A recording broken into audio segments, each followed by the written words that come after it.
Hello, everybody. We have white smoke from the Vatican. We have white smoke on this podcast. Anthony is with us.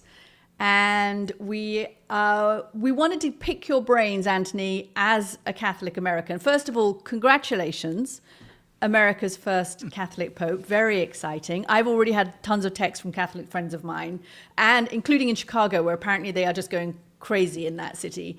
And we have Pope Leo XIV, the first ever American. He's actually American and Peruvian. He's a dual national. So he's the first American and Peruvian Pope, born in the United States, has lived in Peru for a couple of decades as a priest and then a bishop over there, and now has been in the Vatican under Pope Francis for the last 3 or 4 years, vetting new bishops. And he has been chosen on the second day of the conclave to become the new Holy Father.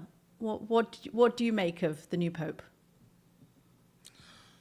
Well, first of all, we have some lapsed Catholics in life, and I've been intermittently a lapsed Catholic and a practicing Catholic, Katty. I would consider myself today a practicing Catholic. Once again, I have young children, and I've gotten them through the sacraments of communion and so forth. And so, listen, it's a thrilling day for Catholics. I guess I've got to make 3 or 4 points. I'd love to have you react to all of them. Number one, if you had said to me there was going to be an American Pope in my lifetime, I would have said that wouldn't have happened because of the sort of force of the American military might and all the things related to America. The Catholic Church is primarily a church that has poor people in it. If you look at the demography of the Roman Catholic Church, and so I would have said it would have been unlikely that there would be a Pope from America. So, number two, as an American Catholic, I have an 88-year-old mother. I have a friend of mine whose mother is 95 who cried today because I didn't think they would see an American in our lifetime. But I do think there is a political message here, and I'm not trying to make everything about politics, and I want you to react to this. I think that the Church is looking at the meta forces that are going on in the world right now, and you have some bullying and some intimidation going on in the world right now, and they elected the antipode of that. They elected a missionary. They elected somebody that's for the poor and for the indigent. And I think they're sending a message. It's not just a message to the JD Vances and the Donald Trumps of the world, but I actually think it's a broader message about where we are, what the global identity should be. And I'll end my remarks with this one sentence, and then I'd love to hear your reaction. Joseph Stalin once said, "But what of the Pope? He has no armies."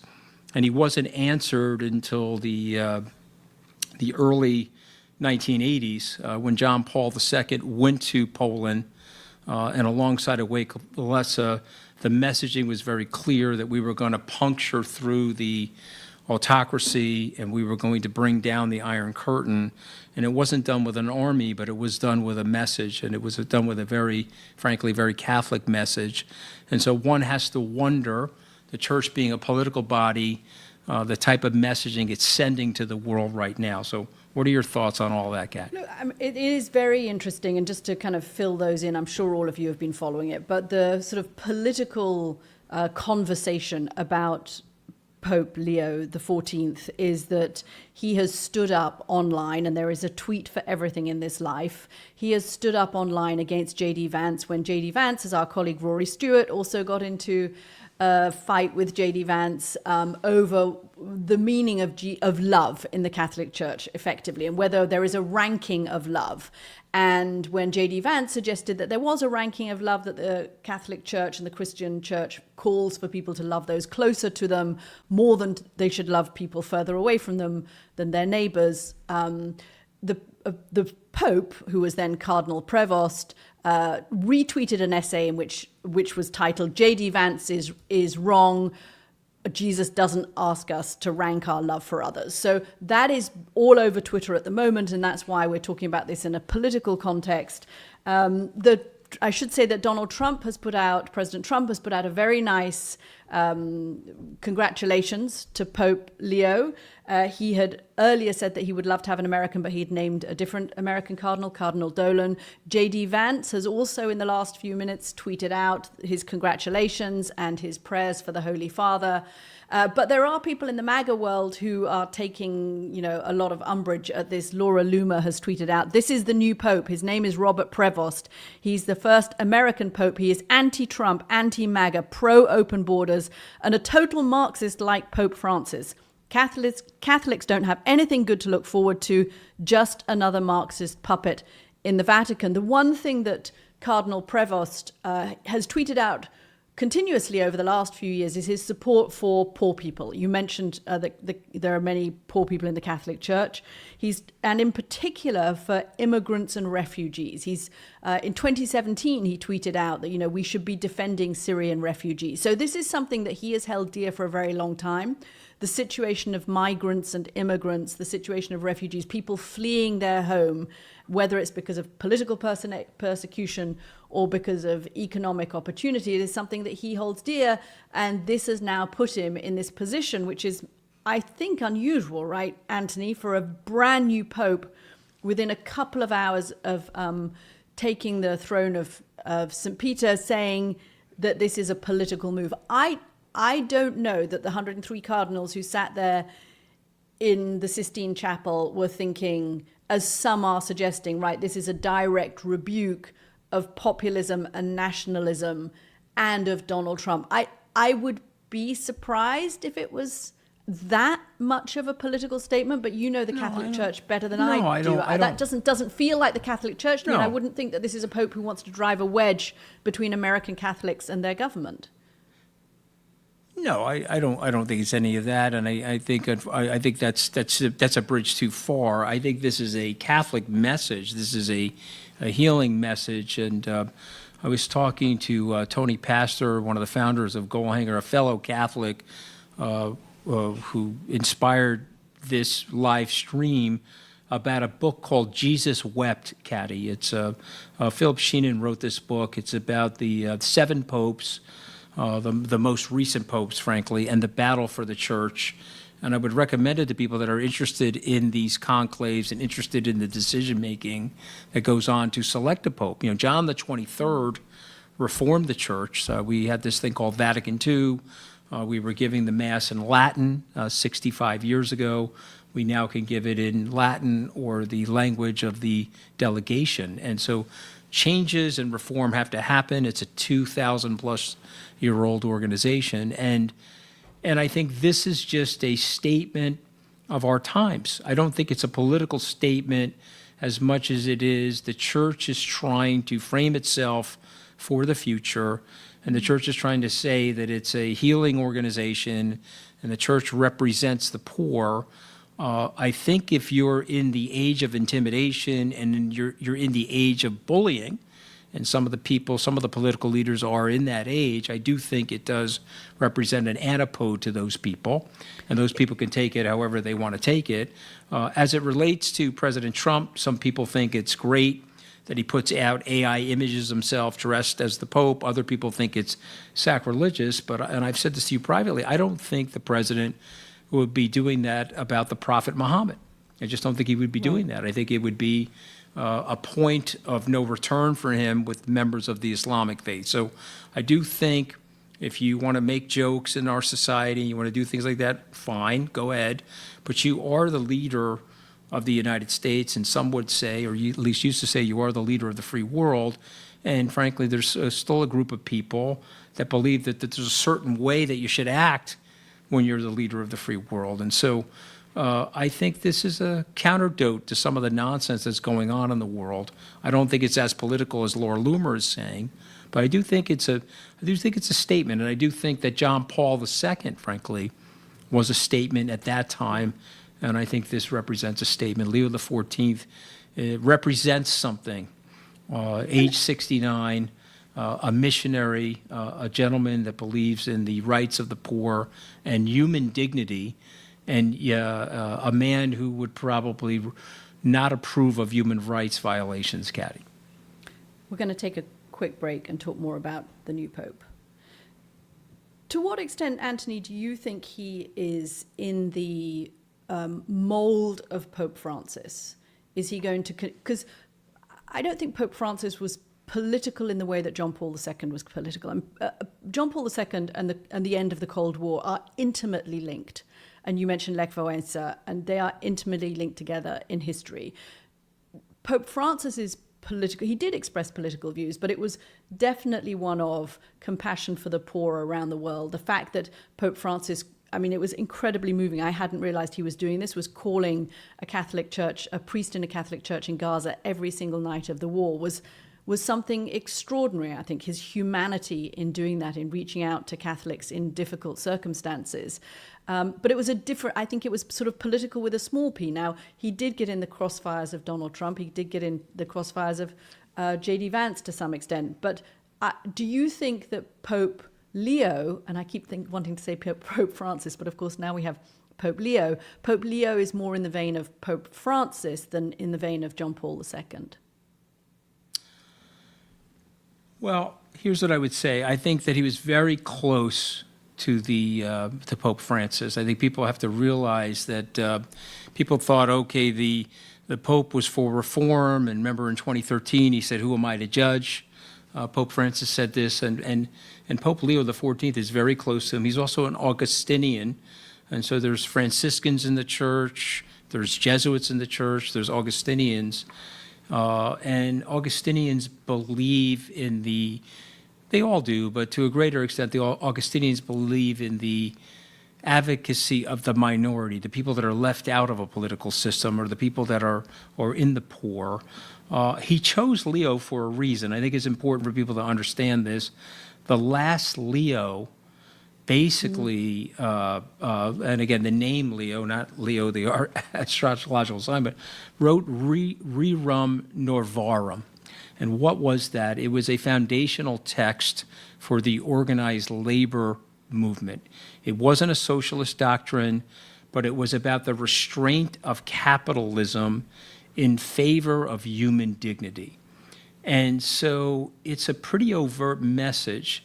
He's letting you know that he's a successor to Francis, and he's choosing Leo for a reason. Leo, the last Leo that was a pope, had a philosophy to help people in the side of labor. And by the way, I can just tell you as a capitalist, you know I'm a capitalist, and you tease me about my capitalism. I can tell you that as a society, we're better. I would never tease you, Anthony, about anything. You've had your fair share of teasing. You've done that to me, and I've enjoyed it. But what I would say to you is that we are at our happiest. I could prove this to you. It's not an economic podcast, but we're at our happiness when the distribution between labor and capital, the economic rent flowing from an organization or flowing from a society, when it's roughly 50-50, we're at our happiest. Working class people feel aspirational, but we're moving towards 55-45. Maybe that'll make some people trillionaires, but it makes them trillionaires at the great expense of the national or the international happiness. And I think the messaging here is very clear. This is a message of moral leadership, and this is a message of balance.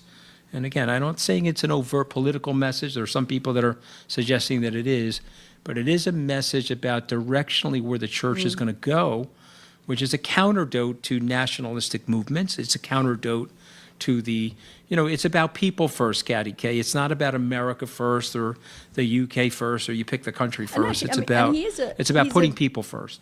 And he is a very global pope. I mean, that's what, his first words were in Italian. He has lived in Rome. He speaks multiple languages. He's a polyglot. This is definitely not a nationalist. He may be a small p populist in the sense of wanting to look out for people who don't have much in life and look out for the bottom up. But he's definitely not an America First type. Andy has a good question here.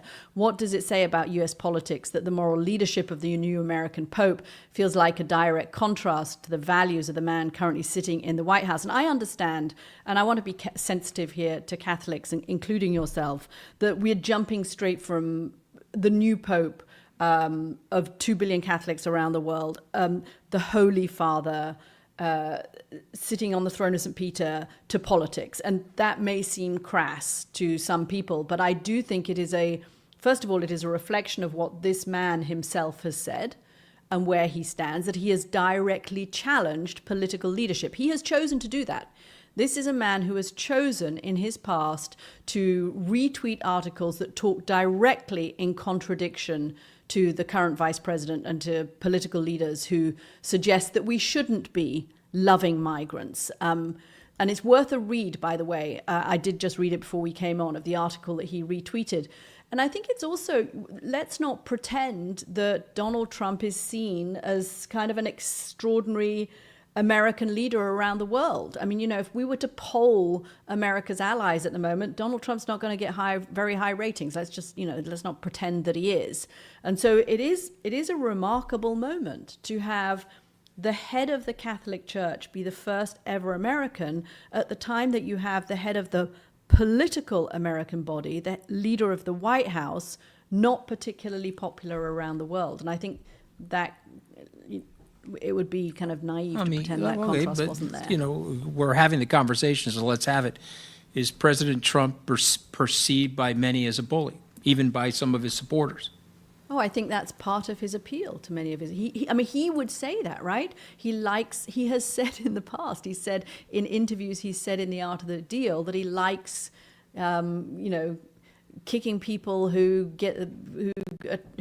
contradict him. He enjoys putting people down and getting the better of people. He's said that. Okay, so let me ask you this: what you know of this new pope, is the new pope like that? No, everything I've read about the new pope, it's a lovely article, the article that he retweeted about, that we, of course we invest in our local, this is from that article, of course we invest in our local communities. In fact, this is how we enact the deepest change, by voting, by fighting, by pushing back against systems in place that refuse to protect the most vulnerable among us. But love cannot stop there. The love Jesus speaks of is not about calculation or a choice between our families or neighbors. It is not a finite resource to ration out, but a river that flows wild and without restraint. If we find ourselves asking, who is my neighbor, we are already missing the point. The better question is, how do I love without limits? He didn't write that, but he retweeted it, and I bet you he read it. That is the man who's just been chosen as the next pope. And this is from the tweet about the JD Vance, or this is Exactly. the mystery of Jesus the migrant? This was an article that was written in contradiction to JD Vance's comments about how you should love people closer to you more than you should love people far away from you. And this is the article that, as a cardinal, he chose to retweet. Yeah, so it's interesting. Doesn't sound like a bully. No, and it's interesting because I retweeted after his election something he wrote 10 years ago. I was digging to find it, and you can go on my Twitter feed, @Scaramucci, for those that have an interest in this. It's The Mysteries of Jesus the Migrant. And this is an article that he put out on his Twitter feed in 2014, September the 18th, and it was about Jesus and the story of Jesus as an indigent, story of Jesus as a migrant. And obviously this is before the rise of Donald Trump. This is even before Donald Trump's declaration to run for office. And I would implore people to look at it, because in the messaging, Robert Prevost, now Pope Leo XIV, is letting people know what he thinks about the humble people of our society and the representation that Jesus is of those humble people. And again, this is not political. This is something that he's saying that predates even Donald Trump's decision to run for president. So yes, there's some of this. There's moral leadership here. I don't like bullies, Katty. I'm not a big fan of bullies. America has never really been a bullying nation, for that matter. Yes, you're right. 50% of the Americans decided to elect somebody that's proud of being a bully. But I think there's 2 billion Catholics in our society, and I think the cardinals are suggesting that they are going to present somebody to the world that doesn't have that message, and we'll have to see how those two things work with each other. Now, I predict, I'm going to make a prediction on this podcast, the President of the United States is a very smart politician. You can dislike him, but he has phenomenal instincts. I think he's going to pull back on some of his worser tendencies. That's even a word, worser. Forgive me for saying it that way. But I think he's going to pull back a little bit on some of the AI tweeting, and I think he's going to pull back a little bit on some of the nonsense that he's doing, because there's now an adult in the room at the Roman Catholic Church that the president's going to want to have some political neutrality with, some political respect with, and I don't think he wants to parry with him. Because remember, there's a lot of people in this world that believe in the Vicar of Christ and believe in the spirituality that that represents. And he basically told JD Vance, dude, you got it wrong. Okay, the way you're thinking about things as a Catholic, you got it wrong. And Vance is no dummy. He went to see the Pope before he died. Yeah. He knows he's on the wrong side of these things.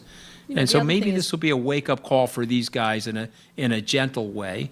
But again, it's not just the United States. It's other things that are going on in the world. Authoritarianism is on the rise. Taking things and going alone. After the Second World War, we're coming together. Now, all of a sudden, we've decided that our nationalism is more important than our comity. And I think this Pope doesn't represent that, and maybe this is a message from the Catholic Church. It's a pretty fast message, too, by the way. 2 days into a conclave to get the white smoke. There was a lot of people in that room said, hey, we're going to send a message to the world about where we want the church to go. And maybe there'll be a lot of people, Catholics and non-Catholics, that will listen. And maybe it'll help the world at a time where the world is debating the way it wants to go. And don't forget that Donald Trump, who is not a Catholic, but his wife, Melania, is a Catholic, and something like 20% of all American adults identify as Catholic. I don't think that Donald Trump is going to want to get into a fight with the first American Pope. I think he will want to have that as a harmonious relationship if he can. I imagine that JD Vance will. It's why they've put out very welcoming congratulations, both of them on their social media feeds today. They're not going to want to have that fight. JD Vance did go, and then we're going to wrap it up. JD Vance went, of course, to meet the Pope just the day before Pope Francis died. What do you think JD Vance is thinking about the selection of Pope Leo? I don't know JD Vance super well. I've met him once or twice, but I would say that message received. I think it's rung his bell. Frankly, the bell's gotten rung, and JD Vance is now going to have to answer the bell by either changing or modifying some of his behavior, not trying to out-Trump Trump, or maybe he'll continue on the path to out-Trump Trump. But I do think that will end in tears for JD Vance. Katty, I want to say this to you, and I want you to think about this for a second, because I don't know the answer. How many voting eligible Catholics are there in the United States? Well, I know that 20% of adults are Catholic. Okay, so I'm gonna, if you guys don't mind, I know it's a live show, but I'm asking Grok right now. How many Catholic voters there are? There are enough that in certain key states, particularly, that Donald Trump won't want to alienate them, and I'm sure Donald Trump's wife won't want to alienate them either. So I think you could have a period at least, and I don't think that Pope Leo will tweet in the same way I imagine that Cardinal Prevost did. That would be another prediction that I would make. He tweeted the JD Vance thing fairly recently when Rory got into it with him a couple of months ago, but I can't imagine that as Pope he's going to want to take on the White House in the way that he did. And so that would leave presumably time for the two to establish some kind of a relationship. And I agree with you, Anthony. I think this is a Pope who is first and foremost beyond politics. A lot of you asking questions about whether he was elected in direct rebuttal of Donald Trump. That is not the way I see it. That's not the way I see the workings of the Catholic Church. I don't think the Church far does it more exactly like spiritual that. Decision. So Grok, our friend Elon Musk, is coming through for us. Katty K. Grok is saying that there are 50 to 52 million voting eligible Catholics in the United States, of which 30 million of them are registered to vote. So remember, we have a lot of people in our country that are voting eligible. They don't register, but that's 25 to 27% of the national electorate. So again, it's a very, very big number. Some are lapsed Catholics, some don't follow the Pope, some don't follow the church, some may even do the opposite of what the church wants. But if you're a political leader in the United States, you probably don't want to upset the Pope. You probably don't. I think if you ask Donald Trump quietly, the man does have great political instincts. Is it a good idea to upset the Pope? Probably not. Well, especially not the first American Pope when the whole country is celebrating the fact that they have the first American Pope. If you were in Boston today, or you were in Philadelphia today, or you were in New York City today, or you were in Chicago in particular today, you would feel the excitement around this Pope, whether people are supporters of Donald Trump or not supporters of Donald Trump. There is an awful lot. You saw it in St. Peter's Square, the amount of people who were cheering, who were American visitors to Rome, who were very excited about America's first Pope being selected at the Vatican. We're going to leave it there. Thank you very much for joining us, everybody. What an exciting day. Congratulations again, Anthony. I don't know if I deserve the congratulations, but I'll tell you, my mother's very happy, Katty. We'll leave it there, okay? If But Mrs. thank you, guys. Scaramucci is happy, then we're all happy. She's happy. And you've met Mama Scaramucci, so you know I she's a have. force. We'll She's a send her my force. best. All right. Thank you, guys. Okay. Thanks, everybody.